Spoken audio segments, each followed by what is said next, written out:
Thanks so much, Chris. Carl, what a season you had last year, but let's talk about this season. Head coach Dave Aranda is now calling the defense. How will this defensive unit take a huge stride forward in the 2024 season? I feel like the defense will take a huge stride just off the leadership. I feel like guys are stepping more inside the leadership role, and I feel like the guys are starting to bond, a brotherhood. So, like, we're fighting for each other now, and I feel like that'll help us win a lot of games next year. And also, like, the scheme, I love the scheme that Dave Aranda is bringing as well. And I feel like we can execute it, and I feel like that's going to help us win a lot of games. What can you tell us about Dave Aranda's defensive scheme this season?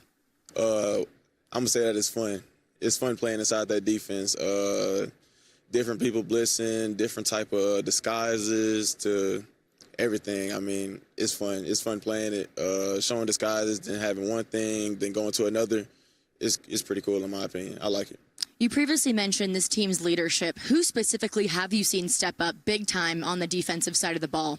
On the defensive side of the ball, I'll say I saw Matt Jones take a huge stride in being a vocal leader. He was always a leader with doing things by example, but I feel like this past offseason, going into this year, I feel like Matt Jones has been more vocal, as well as I would say Jackie Marshall on the defensive line.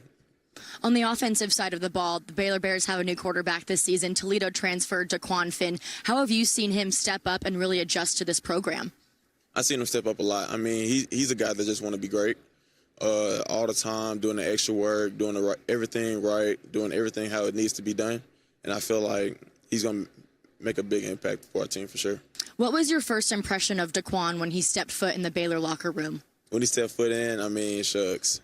Knowing that he was fast, I was like, man, yeah, he can run. He can run a little bit, but having that dynamic with his legs and then also going into spring practice, seeing what he can do with his arm as well, I feel like I was like, yeah, he should be a guy. You're also a dynamic player yourself. Last season as a true freshman, you had experience in a star position, which for those at home that don't know, it's a hybrid safety role in Dave Aranda's defense. How are you building off of that position this season with Aranda calling those plays?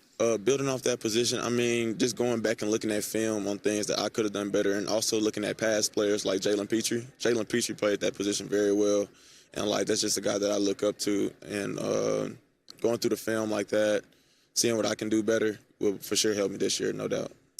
Baylor Bears will definitely have some great coverage ability, especially with yourself and Caden Jenkins. How do your games complement each other? Man, we both just guys who love to compete. I mean, at the end of the day, we love to compete. We were just talking about when they say one-on-ones during fall camp, we're going to be the first ones in line. Like, it's always a competition with us, and I feel like we bring a physical aspect to the game as well. Carl, appreciate the time. Best of luck in your sophomore season, and enjoy your time in Waco. Thank you. Thank you. Chris, back to you.